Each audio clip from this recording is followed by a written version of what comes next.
Welcome back to Beyond the Quo. This is the podcast where we dismantle old narratives about success, leadership, and fulfillment. I'm your host, Stacey Luces, executive coach, reinvention specialist, and the founder of the Living Beyond movement. I've walked with leaders throughout burnout, breakdowns, and bold rebirths, and I'm here to tell you there's so much more waiting for you on the other side of the status quo. This show is not about hustle for hustle's sake. It's about clarity, courage, and creating a life, and more importantly, a legacy that actually feels like yours, that wasn't handed to you by a script that you didn't feel that you had to audition for. My guest today is the extraordinary Christine Sylvain, a dynamic leader, TEDx speaker. I loved your TED Talk, by the way, your TEDx. An award-winning founder of Path to College, a nonprofit on a mission to close the college access gap for low-income, high-potential students. She's not just talking about equity, she's actually building it. Christine is also the mixed race daughter of an immigrant, a global thinker, and a woman who has taken the long road, moving frequently, navigating identity and culture, and ultimately channeling all of those lessons into a chapter of life that has meaning and, more importantly, momentum. So we're going to talk a little bit about education. We're going to talk a little bit about leadership. We're going to talk about community. We're going to talk about young people, which is one of my favorite things. My daughter is 18. She graduated last week, Tuesday. Congratulations. Thank you. My son just turned 15. Yep. So that's a whole different ballgame. Mm-hmm. And we're going to talk about what it really takes to design a life and a legacy with no excuses. Just clarity, confidence, and certainty. And the two things I like to really wrap around: courage and community. So grab your journal, your favorite cup of whatever. Hopefully it's something good. And let's get into it. Christine, thank you so much for making the time for me today. I super appreciate it. It's a pleasure. Yay. So we've been trying to do this for a while. Mm-hmm. And obviously you are super busy. And I'm sure now you're even busier because all of the applications have gone in. People are getting the acceptances. Tell me, how does that feel, seeing some of these come to fruition? I know we're diving right into it. Wow. Well, every year when we see our seniors get their acceptances and complete the shuffle of paperwork and overwhelmed that it is to apply to college and to get offers and to decide on your future, every year we do a senior send-off and we bring the kids together and we celebrate them. Our students, they go through more than your average bear. Yeah. They overcome so many obstacles. Some of them, were evicted multiple times through high school. Some of them battled with food insecurity at home. All of them have very little guidance at home about how to navigate the channels to college and career. And so this year we had our first graduate accepted to Johns Hopkins. Yay! We had one to Tufts, one to Brown, a ton to FSU. I feel like I need pom-poms. It's just, every year I always joke, I'm like, if I was an NFL coach, this is my Super Bowl. Yeah. And getting 60% of these graduates into a top tier school with full ride scholarships, like, we won. Yes. Like, throw a big thing of Gatorade over my head, over my team's head, because we are in the trenches with these kids. Late into the evening, our team is up with them, talking about scholarship essays, talking to them about what they want out of their futures. And it's a grind. And it's beyond what I think schools can hold. But it's so important because it launches them into those futures. So we're feeling great. We're keeping our metrics high, our quality high, in spite of a lot of systemic changes that have made things harder for our students. Just the technical stuff. Sometimes things shift. We shifted the FAFSA in the last year, and that has caused a lot of problems on the ground for students finding the aid they need to go. So, we're just committed. That's what I can say, is we're completely committed. Yeah. When I met you about, I don't know, maybe 2 years ago, it was after the pandemic. So 2 or 3 years ago. And you guys were doing the speed interviews. And at the time, I was a volunteer on one of the boards for the Women's Foundation of Florida, and Takeda King Pang invited me. Yes, I know her well. And so I drove up to West Palm Beach, didn't know what I was getting into, right? And fun. Right. Ironically, I was in the year where I was making the big decision to leave federal government. I worked for Homeland Security as an executive, and I wore a suit. Right. I was like, okay, I interview people backwards, forwards. Let me see what's going on. What I did not expect was oh my gosh, the level of eloquence and maturity and depth. And it wasn't that I was underestimating them. Heck, I came from an immigrant background, right? I didn't know how to apply for college. I worked my way 3 jobs to put myself through college. But the actual process of it was lost in the assimilation into a new country. So really just everything just felt overwhelming. So much is lost. Yeah. And so I didn't appreciate, I just knew that my friend John from Barbados that I worked with in a grocery store was like, you should fill this out. And I went to community college and he's like, no, you need an email. And I was like, I don't even know what that is. So for me, all those barriers. 30 years ago, it was crazy, but watching, not similar, but just, I was fully in it. And at certain points I had to like pinch the inside of my cheek because I didn't want to cry because the stories that they told. And there was this young woman in particular, this young lady, she wanted to go to nursing school. Mm-hmm. And I, part of my interview, I kind of strayed from the script. I was like, well, why? Why is that so important to you? And she got really quiet. And I think her mom had either passed or was going through a terrible cancer experience. And there was a nurse that came to their home, I think 2 or 3 nights a week, just to help out, to administer medication and all of that stuff. But the nurse realized that her and her siblings didn't have anybody. And sometimes they didn't have meals.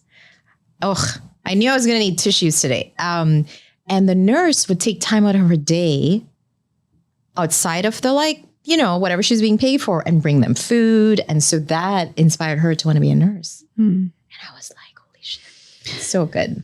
But I bet you hear stories like that. I mean, you tell that story and there's almost one every year that has that background where there's some sort of illness in the family. Yeah. We've had students whose siblings have had brain cancer, whose parents are bedridden, and, there's a stress in the home. Sure. And so what you were kind of alluding to earlier about the students having so much eloquence and so much self-possession as they're going through their interview process, a lot of that is because of the life experience that they It's the life experience, but it's the support systems that have been wrapped around them that have allowed them to know themselves better. Yeah. So, a lot of our kids are in these survival tunnels and they're just trying to get through. Yes. They're not thinking about the future. But when you join a program like Path to College's flagship program, you are brought into a circle of striving peers with a support system of one-on-one mentors and with a strategy and curriculum that's project-based that has the know-how to help you develop. So we always say we're not just like tactical college prep. That's silly. That doesn't help kids. Like, here, fill out this form. Sure, it can get you like one step further, but what we do that really changes the trajectory of their lives is candidate development. Absolutely. Candidate development, the type of development that brings them to a point where these great schools want to give them the full ride, that they are the candidate that stands out. So what you witnessed at our speed interview night, which is the first Friday of every December, and we usually partner with City Place and we shut down the streets. Sure. What you witnessed was kids from 10th, 11th, and 12th grade having been coached, that culmination, having been given a mentor who has been their sounding board, who has helped them build confidence in their story and who they are, and have been through a project process where they're speaking about community issues that they care about and they're learning how to self-advocate. So all these little things they develop over time. I'm a really big fan of long-term programming. All the data supports that a mentorship model, a leadership development model, the long-term design is the most impactful. We cannot do what we do in 8 weeks. And a lot of people will tell you, oh, I helped this kid. It was an 8-week program, in and out, bing, bang, boom. We changed their lives. Impossible. Absolutely impossible. So, ours is the slow and steady approach, giving kids those unparalleled opportunities from public speaking to internships to college tours to make sure that they know they belong in those rooms we are preparing them for. There's this quote I love. I don't actually know if it's a quote. It's the ability to see the oak in the acorn. Yep. And that's what we do. Yeah. I feel like sometimes when you're in survival mode, even for myself in my 40s, still working through my teenage sort of 20s, right? Stuff that happened. The caretaking, I was the eldest of 5, so I became a third parent. Oh, yes. The elder daughter. So I was a third parent, functioning like a son. You okay? That's a whole thing. It's a whole thing. Yeah. And I'm laughing. I saw this quote where if you're the eldest daughter in an immigrant granddaughter and something firstborn, like something, like watch out. And I was like, oh, yep, triple threat. Yeah. But the psychological and physical toll that takes on you, like your lymphatic system, your adrenal system, currently living in that state of stress. Plus the pressure I think a lot of us put on ourselves to being the first in college, probably having to work to support yourself through college, not actually knowing that you're taking loans and what they actually mean. So I feel like all of those things, having the support system that you provide is not only transformative, but would create such generational wealth. Yes, that's the goal. In the sense of not just money. I talk about wealth being spiritual wealth, social, community culture, wealth, yes, physical wealth. Like 100%. Having that support system is imperative. Yeah.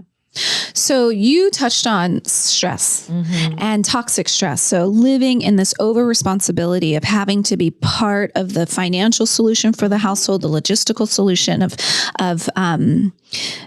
becoming parentified, sort of. Sure, yeah. This is a common theme in immigrant homes because there's so much struggle. There's so much overwhelm, lack of knowledge about the systems that we're operating in. Lack of community connections that can help open doors. All of those things compound that toxic stress in the home. And so that is what we at Path to College are trying to mitigate. We see that our students have higher than normal ACE scores. We take a trauma-informed approach to mentoring, looking at those hardships from an asset perspective. How can that be your greatest asset?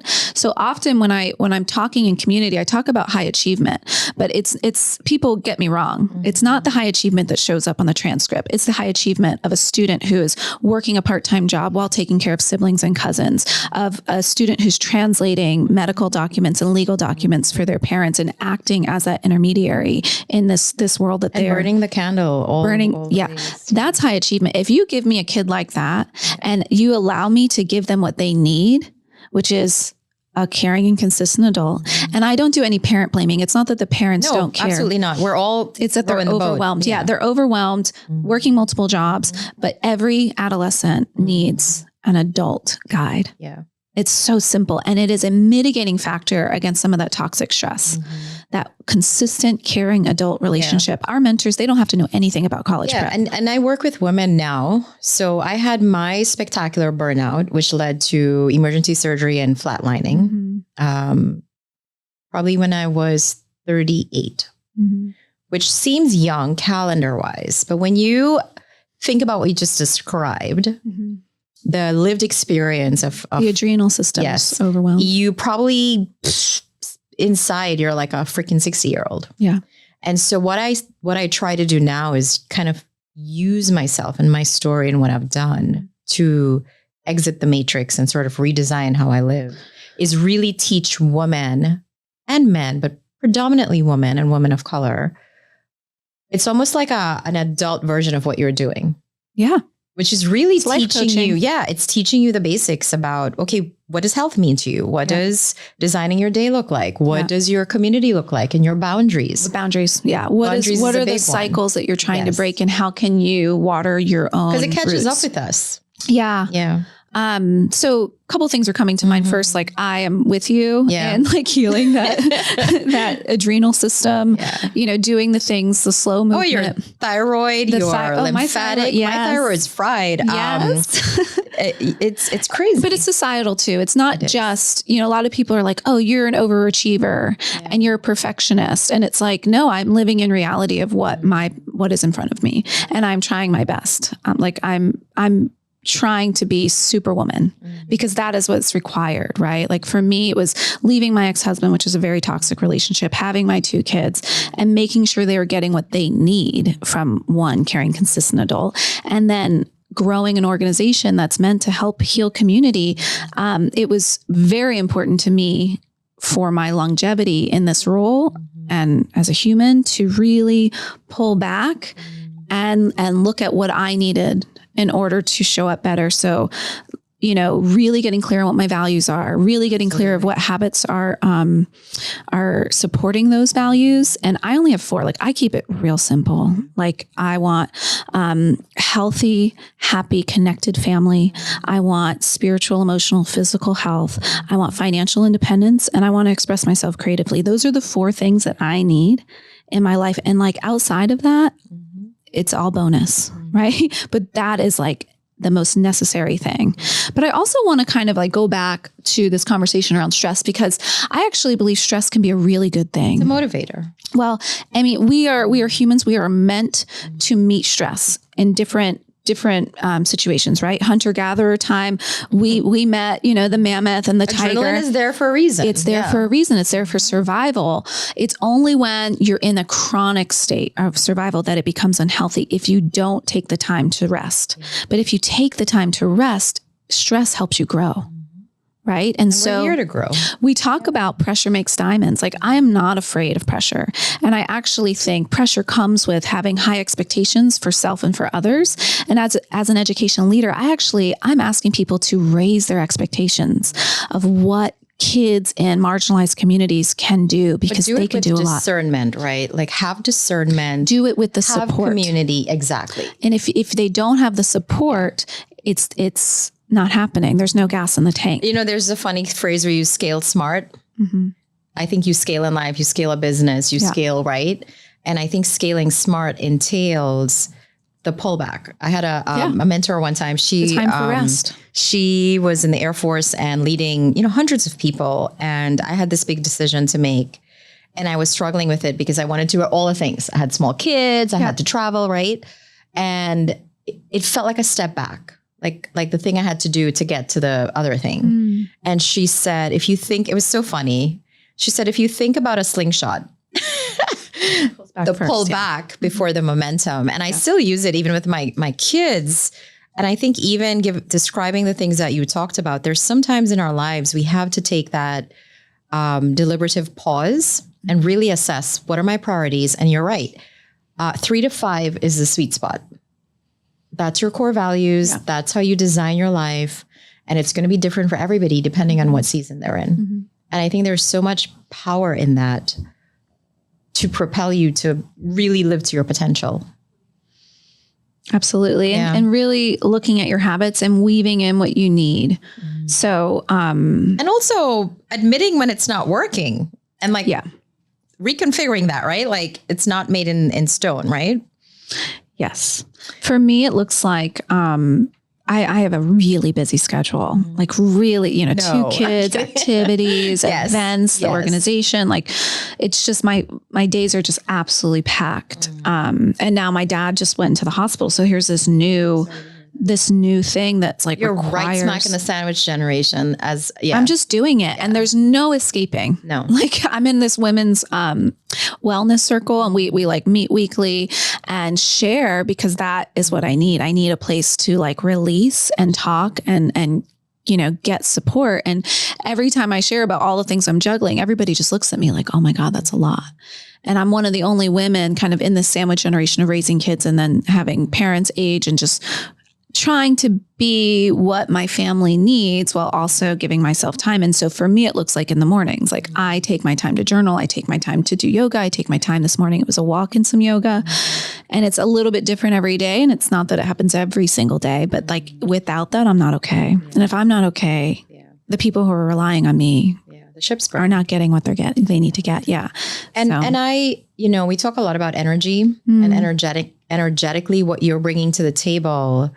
That vibration affects everybody in your sphere. Yeah. And if you are leading a monumental mission like you are, if you are the first face, one of the things that struck me, I came to visit you a couple months ago, and they were doing the pitch. Yeah, that's a community impact pitch night.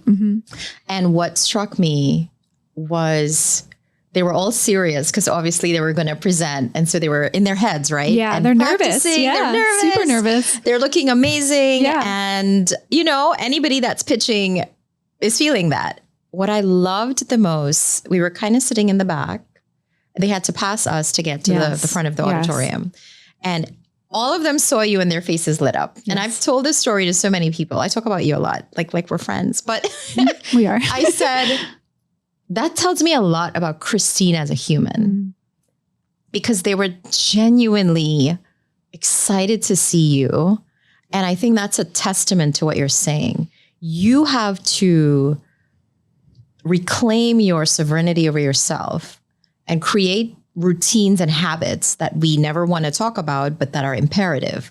Your health, your journaling. My Epsom salt baths 3 days a week. Yep. Like they saved my life. In a healthy and safe environment, getting feedback from women older than us that are wiser than us, right? And taking that back. And that's how you get to show up for them in a way that makes their whole face light up when they see you, right? I think this is the most important thing with adolescents, is to show up in a way that is just full of. Yeah. Just full of, like, these are not my children, but any of them are welcome at my table, my dining room table. And I think especially in the impact industry, nonprofit space, you see a lot of nonprofits where there's this like bifurcation of like people who are running the program and clients, and we dare not interact. Whereas the Path to College approach is like, we are bringing you along with us to build community together. And like, we are equally yoked and together as part of this movement for educational access and equity for students who can bring their communities forward. It's beautiful. But that what you're seeing is that light come up. It's because I see them and I light up because authentically I love them. Authentically, without maybe even knowing every single one. And you can feel a sense of belonging in different ways. And I think that's imperative, that I feel like I have a home here, whether it's a spiritual home or an intellectual home or a third place. They get me. They get this complex, multidimensional struggle that I'm in, where I feel sometimes like, yeah, I'd love to go to have wings with you after this class on a Friday at 3 p.m., but I've got to go to work. Yeah. I've got to pick my siblings up. I'm going to work. Where are you going? Yeah. Oh, I'm working 30 hours a week. And then you work till 9 p.m. And then you decide, should I go to this party? Right. See my crush? Everybody's in the courtyard playing Ultimate Frisbee. Well, Stacey, the decision is you got to get up at 7 to be at work for 8. Yeah. To work for 12 hours on your feet Saturday. Yeah. So it really, what you're talking about is powerful humans in tiny little form that are stretched in many different directions. And I think what you provide is a really beautiful navigation system. Definitely a safe space where they're surrounded by students who are like them, coming out of the same stories and having the same goals. I talk a lot about like salmon moving upstream. You know, a lot in our low income communities, like in the streams, kids are going in all different directions and they're pulling each other out of the stream. Yeah. So how can we create a community that has a very strong why, like what you were talking about, you know, being the first and having that weight on your shoulders. It's actually a beautiful thing. It's a beautiful thing to tap into with support because they have this intrinsic desire to help their families and to give back. That is beautiful. They're leaders. That they are natural leaders. They are willing to work harder than most because they've seen what their parents have done to sacrifice. They've seen the struggle and they want out of it. So putting them all in that community is so important. And I don't know. It's going to set them apart. I'm talking to you as the person 30 years forward, right? I'm talking to you as the like having been through right? it, maybe didn't get the support they needed. Exactly. But still,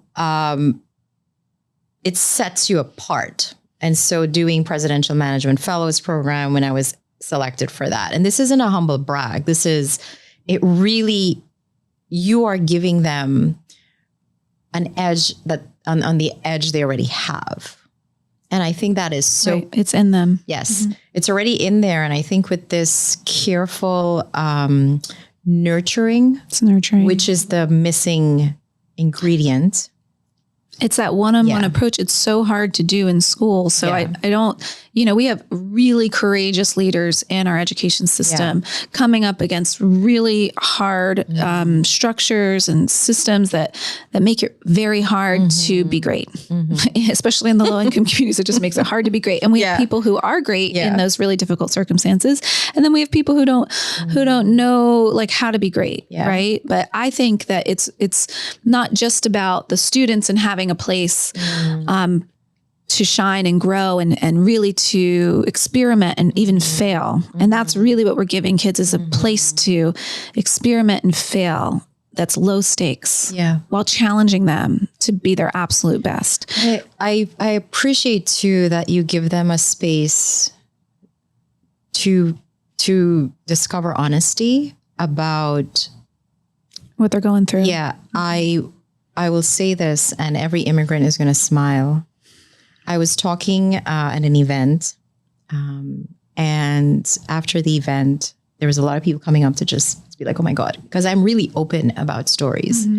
I don't feel like there's anything within me to hide about my story. And I had shared that I worked at a grocery store and I was cleaning the bathroom one day, and I was like, oh my God. And then my husband, he used to help his mom clean bathrooms at these lawyers had this whole apartment complex, and on weekends on Saturday mornings help her because they had the contract to do the whole apartment building complex.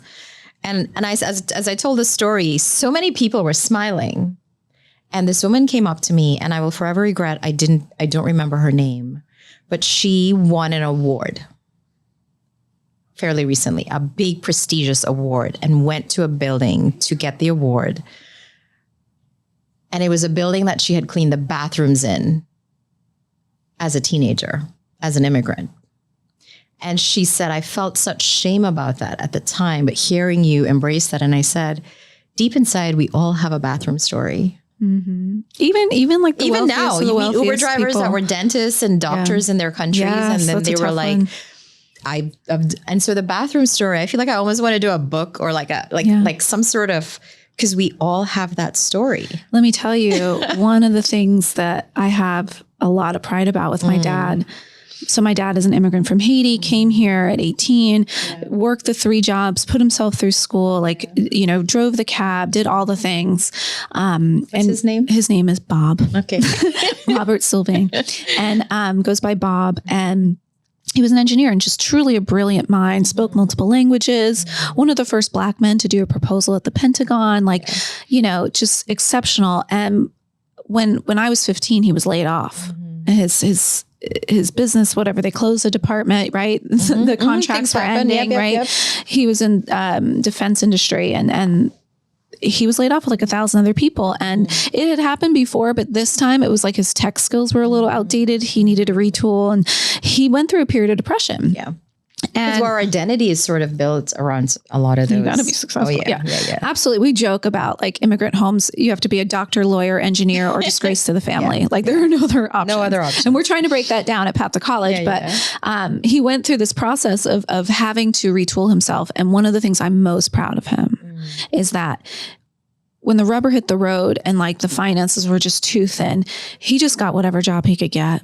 And he started delivering beer for William and Thies. This man who was like top of his industry started over and did this manual labor job in his 50s and then re-skilled himself, worked his way right back up to cybersecurity, doing cybersecurity for the government again. But that is the level of grit that is in the immigrant story that like so many people could learn something from, that willingness to humble yourself and just do it again. I will hire, and I've hired so many people in my past jobs. I love scrappers. Yeah. The people that, and it's not a bad word. It's just, I will take that over anything. That degree of resourcefulness. Yes. Humility, resilience. Give me an empty bag and I'm going to make it happen. Yeah. That fortitude, I miss sometimes in our youth a little bit, if it's not nurtured properly, sometimes I think like even with my kids, I'll use them as an example. They give up a little bit too quickly for me. Like, it's like, I'm like, okay, what else can you try? It's like your standard American child who has been given everything, and my kids are the same. Me and my friends talk about that a lot. Like we've arrived at spaces where we have discretionary income, we have the house, we have the things. And we're like, oh my God, are they going to cut it? Are they soft? Like, are they soft? Yeah. And my husband and I laughed.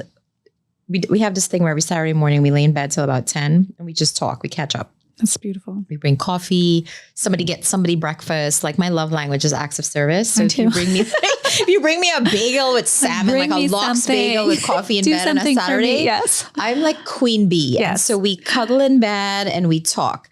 And we were hearing them arguing about the most mundane thing. And we looked at each other and we like laughed hysterically. And I was like, they're not going to make it. Yeah.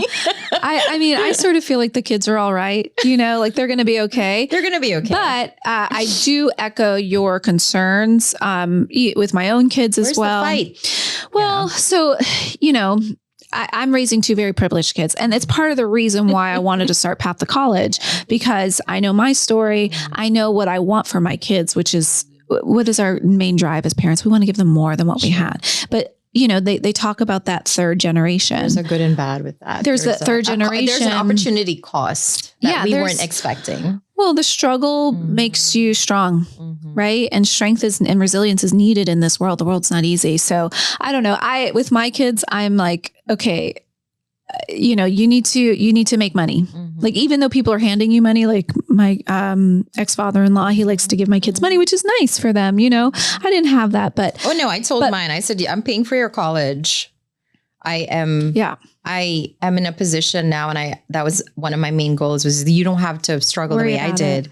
That said, if you want some of the things that you want outside of what I am giving you, get a job. You're going to have to get a job. So I have given, my daughter's turning 16 in a few weeks, and I gave her a savings goal because I just saw that she was spending money a little too quickly, like going to Starbucks. And I'm looking at her thinking like, wow, even if you're more privileged, you need to understand the value of $1 and like what goes into it. So I told her she needed to save a certain amount of money before she's allowed to drive with her license. She needs to have money in the bank. I kind of love that. God forbid you hit somebody's bumper. Like, that's going to take all that money. $2,500 gone like this. So what can you do to have that awareness that you're not just out here expecting someone to clean up your messes, but preemptively you're planning to be prepared, right? What is luck? Sure. But preparation meeting opportunity. Sure. So there's little things that we can do, but at the end of the day, I think kids from more privileged backgrounds, they can certainly learn it, right? And there's nothing wrong and with you have to being expose given them. Like I take them to, book a helping hand. Right. Like you do your service work. Yeah. There's nothing wrong with having access. You're going to volunteer at the Y. Right. It's what you do with it. Yeah. How do you impact the world? Yeah. How do you understand where your family came from? How do we tell those stories within our homes? Right. We talk a lot about my dad with my kids, and we ask him to tell his stories of, literally wiring together radios in a mango tree so that he could listen to music. Like, that's what he had to do. That was the ingenuity he had to have as a tween in order to do normal things where my kids have 10 screens at their beck and call. I'm in ecosystems now outside of corporate and federal government since I left and became an entrepreneur. And now I'm doing my own thing for 2 years. My circles are definitely different. And you hear what I love about Beyond the Quo is I get to bring everybody in that kind of left the matrix and are doing things differently. Tell me about a leadership myth that you had to unlearn in the work that you do. Yeah, that you have to be perfect. I think when I started, first of all, I never was in the matrix. I just never was, wasn't my path. Yeah. It wasn't my path. I came out of education. Before that, I was in film. I've always kind of had a different way of doing things and never was in that corporate world. But when I started Path to College, because I came from a place of just total grassroots, I like felt like I had to have a second skin and just enter these rooms in a certain way. And, you know, I can certainly navigate a lot of different rooms, but it was like almost like I was leaving a part of myself behind. Like I wasn't telling my full story. You were talking about that earlier. I wasn't telling my full story of being the one who also almost didn't go to college because of the financial stress in my home and like really my core why. And it was friends of mine. Part of it was like the humility of like, this isn't about me. This is not about me. This is about this mission, about the students. It should be about them, put them up front. And it was a friend of mine who was like, we want to know why you are doing this. This is like, it's really insane. So I think this idea that like you have to perfectly fit in these rooms of affluence and influence. No. And I show up very much so myself, you know, and it just took a couple of years of like, oh yeah, I can drop that. Like, I don't know, this like posturing that I felt like I had to do because I was coming from nothing. Yes. And show up authentically and really talk about, you know, I'm a person who's come out of this history, mixed race, financial difficulty. I'm leaving a bad marriage. Like, you know, that's just the reality. And we can be reborn and like through that vulnerability, there's so much truth. Are what make storytelling. Yeah. I mean, we've been doing that since the dawn of time. Yeah. And so there's this quote that comes to mind when you say that you can't be what you can't see. Yeah. But if you create it, others can rise too. I was talking to Dr. Van Williams. I know him. And we had lunch a couple weeks ago, and it was just such a beautiful conversation. I gave a keynote for HEI, Hispanic Entrepreneur Initiative, in February, and he saw me give that. And he didn't get to connect with me because I guess he was speaking right after or something like that. And then I went to an event by Habitat for Humanity very recently and saw him speak. And so when he saw me, he's like, I know you. And I was like, I don't know you. I would remember you. And then he has a very like commanding presence. And so we haggled over it for a little bit over the coffee and croissants. And then he said, I remember you gave this speech. And he said, where? And I said, oh, okay, yeah. And so we exchanged contact information and then had lunch. And he said the thing that stood out for him, and it was, I don't remember actually telling the narrative, but he said, you know, that made him remember that, you know, his parents were from the Bahamas and like that Caribbean, originally from Trinidad, that Caribbean groundedness came back for him. I said that one of the things I used to tell my employees is there's a first world problem and then there's like a third world developing country problem. I said, if it's not as bad as having to do your homework by kerosene lamp or get up in the morning and go fill a bucket with your water and come back and then heat up a tiny pot, throw it in the bucket to take the water, then I don't want to hear your problem. Like you can solve it. And so we laugh and laugh. And I say these things jokingly to your point about just, but it's part of just the story. And I think if we normalize the hard and make it, there's less shame attached to it or less stigma attached to it sometimes. Because people see us now and they think, oh my God, you have all of this together. And it's like, listen, that didn't just happen. Yeah. I think that's such an inspiration for me, thinking back to this quote. If I can't become what I can't see, there were people, I remember this one woman, her name was Eglin Jolly, Jamaican woman, Black woman. And I was a cashier. I think I was 18 or 19. And I hated, oh my God, that job was killing me. And she's like, you smile with everybody. And I was like, in my mind, I was like, that's because they tell you to smile. They're like, you know. And she said, have you ever thought about working at the bank? You'd be really good. And she was really nonchalant about it. She gave me the card. And I went in for an interview. On our path are so important. And she said, do you have anything to wear? Like the questions she was asking me, Christine. She knew. And I was like, okay, the Gallo shopping. Gallo was this store back in the day that it was $10 for everything in the store. Everything was under $10. And I'm thinking, I don't know what to wait, you know, these little things. But she the little things took time out of her day and coached me up for this interview at Bank of America. At the time it was Nations Bank. And complete imposter syndrome. I was conscious of my accent, like all of these things. And she just made it she normalized it. She's like, I felt just like you. Yeah. Here's what happened to me. Yeah. She mentored you. She did. And so it's these little things that I think the power matter. of a mentor. It matters. Someone who sees you, who knows that you have an ability. They see the you in the you. Yeah. If that makes sense. Absolutely. And they know how to speak to you at that moment. And, for me, she normalized it. There was no pity. That's what I want from my mentors with my students. I don't want them, we don't need to pity. You're not a charity case. I'm not doing it for vanity metrics. We don't need to get lost in the challenges. Yeah. We need to face them. We need to acknowledge them, and we need to make a plan to move forward. Yeah. Right. We're not, and I have to tell our mentors this a lot, we're not going to solve every problem. Not every single one, but what we can do is give them access to a different life in the future. Yeah. And that's our only goal, but to speak to the things that are needed without them having to be asked for. That is really special.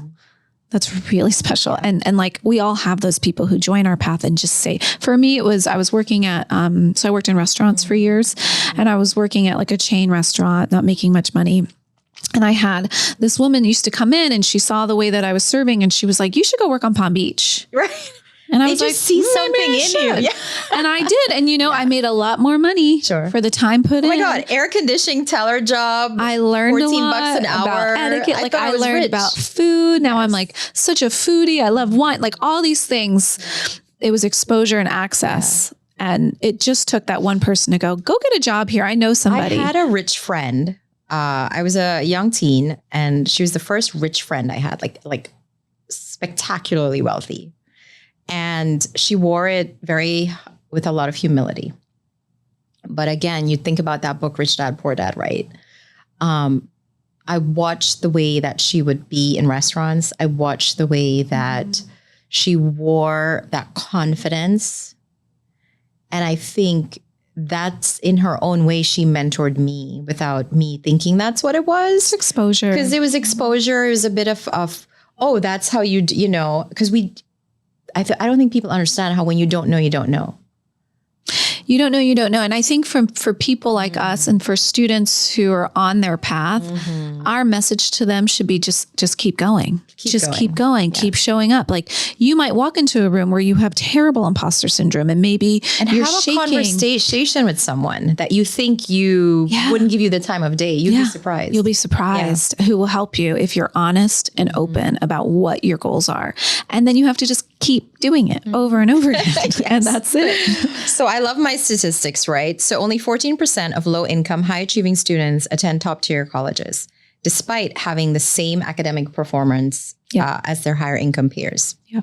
When you think about the education system, what do you think most people misunderstand about access, equity, and what really holds students back? Well, we don't have an equitable education system, just to be very clear. We have a very large system that, has been designed based on the Industrial Revolution, the way that we group kids, the way that we monitor and track them. I think it's all very outdated. But it could work if we had an equal distribution of high-performing teachers, but we don't. Oh, I love that. And there's a lot of reasons why we don't. And there's a lot of reasons why I'm really skeptical that we ever will. And so right now we have a system where we've created freedom of choice within this system that's hard to navigate. And we've said, and this is the American way, we've said, if you can figure it out, you can find a better way. So find the choice program, find the scholarship that will help you either homeschool or send your kid to a private school, figure it out, what's best for your child. I think that we have an opportunity right now as, there's a lot of talk federally, statewide about changing the education system, which scares me in some ways, but also I think there's always opportunity when there's a lot of change happening. So, from a macro lens, we're looking at an education system that the funding structure is likely to change. And maybe we'll save money. Maybe more money will get to the schools, maybe.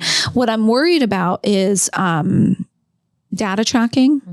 Like who's going to aggregate the data? And I'm worried about having a standard of learning that our students. Within the data aggregation, there's room for unconscious bias. Sure. And stereotypical. Yeah. But we have what we have, right? So I don't really know how to fix that, but I do worry that in the mix of all this change that a lot of students are going to fall through the cracks. In fact, I know from what I've seen before that when there's uncertainty, there's a lack of clarity. And so people don't move in ways that you want them to move. Maybe it's a necessary like prescriptive burn to build it back better. I don't know. But I worry about that. But mostly I think we need to reimagine how we do education. And this sounds wildly idealistic to say that because it's such an entrenched bureaucratic system. But we have like in some school systems, we have only 18% of kids passing the math tests in low income schools, whereas like the broader average is like 50% of American students are passing these tests. Like it's not the way okay. Students are learning outside of school is astronomically different. Well, and it's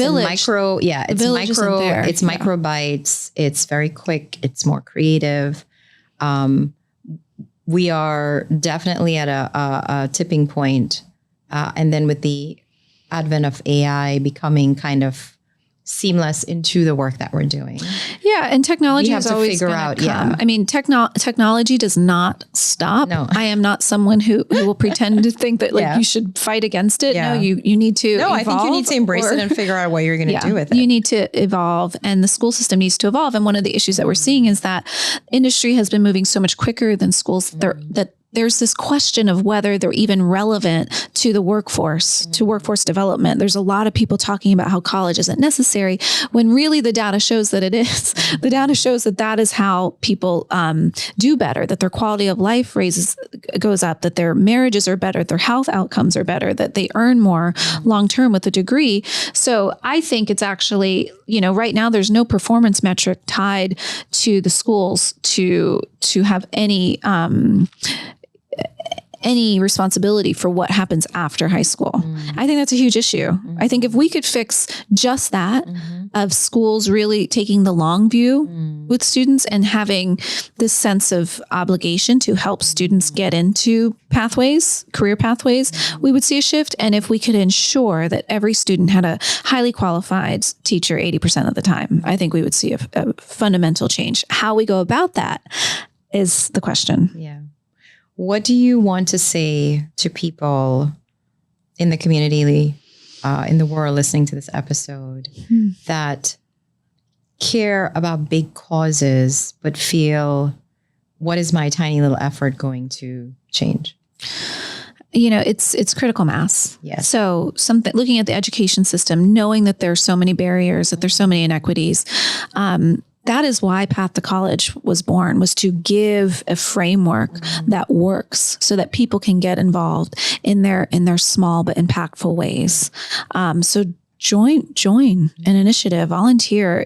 Our program works where you mentor a student regularly. And just that one student whose path to college is vulnerable, if we can get them into college debt-free, and a really high emphasis on debt-free, and that's our focus, they're going to earn more long-term, they're going to build wealth, and they're going to bring their families forward. And the data shows that their kids are going to go and their grandkids are going to go. It is the only way to fully stop the poverty cycle. And that's what excites me about it. And I want to offer that all of my work right now is about building community, all of it.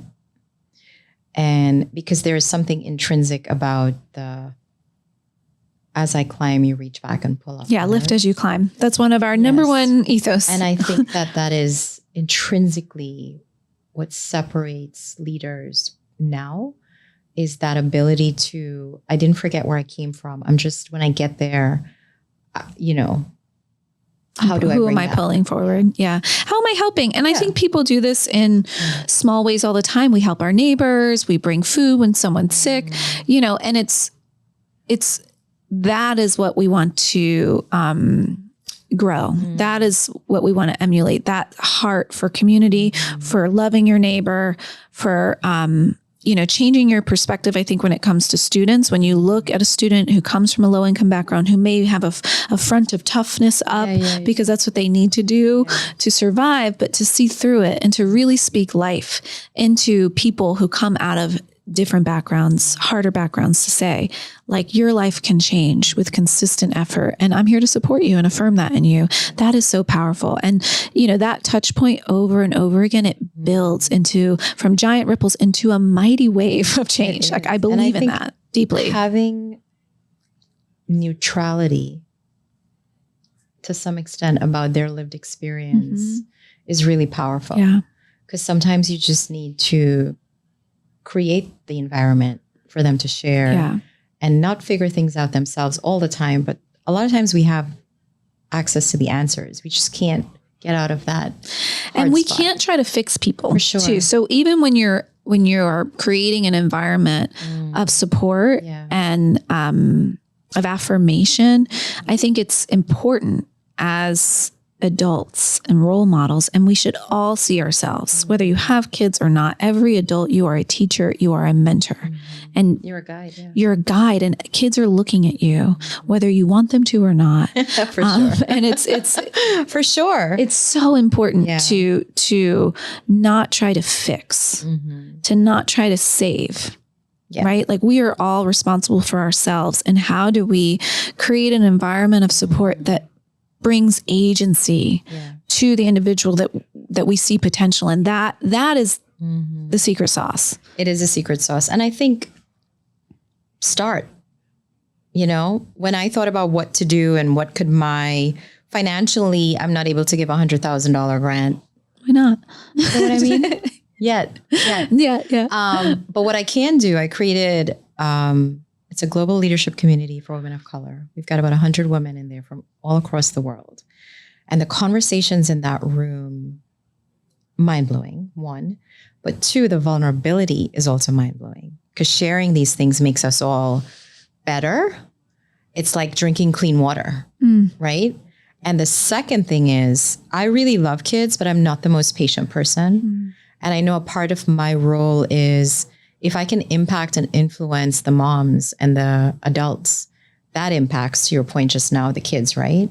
But the second thing I'm playing around with is folks like myself that come from a Caribbean-rooted background, really figuring out how I start creating avenues for launching things that support them. Because it is a very different experience than other countries.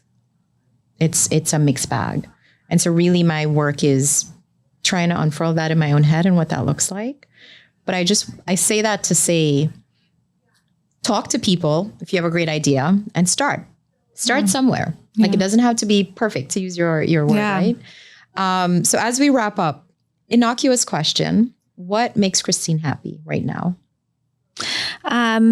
What's saving my life right now is like my time at the beach. Yeah. I'm really in a season of stress with my dad in the hospital, and every moment is dedicated. And so taking that time to just go dip in this, like, the magical waters that we are so lucky to have right there. Every day I get up and I'm right like, there. 17 minutes away. I could not be happier. I am literally 7 minutes away, driveway to driveway to the beach. And that is such a huge privilege. It makes me extremely happy. And, the other thing is, I'm just very focused on simple living, and I love cooking a good dinner, having a great glass of wine, and eating in the backyard. We do a lot of go-to meal. Salmon is a go-to meal always. We eat a lot of salmon. My husband does a stewed salmon with potatoes and rice. I don't know if you've ever had something like that. It's so yummy. Yummy. Yeah. I made salmon and rice and veggies last night. And, I make all sorts of meals, all sorts of things. What's your favorite food? Wow. I mean, cuisine. Probably like sushi, honestly. Like, if I had to eat something for the rest of my life, that just makes me feel so good. But at home, I do a lot of grilling, summer salads and chicken and pork and whatever, roasted veggies. I try to eat, whole foods. Yeah. But that to me is like family around a table, a good glass of wine, a delicious meal, outdoors under the stars. It just fills my cup. I love that. Yeah. Thank you so much for taking been a pleasure. time. Thank you for having me.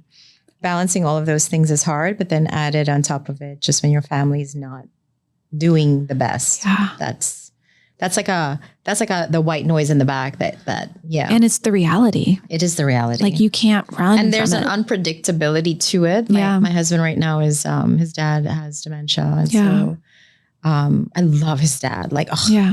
So we're all still kind of looking for flights in case we need to go quick. Like I get it. Thanks. And when you come from these types of families, this is the one power of an immigrant family is that people pull together, right? Me and my 21 first cousins, different. We're all I have 52. Yeah. I even get that. I jokingly tell people, I was like, most people don't beat my 21. I didn't need friends until I was a grown up because you just found a cousin. Yeah. Right? Where can people find you? How can they give back? How can they support Path to College? Our website is www.pathtocollege.org. Our Instagram is @pathtocollege. Look us up, follow us. I'm on LinkedIn. We're on Facebook. We are on the socials.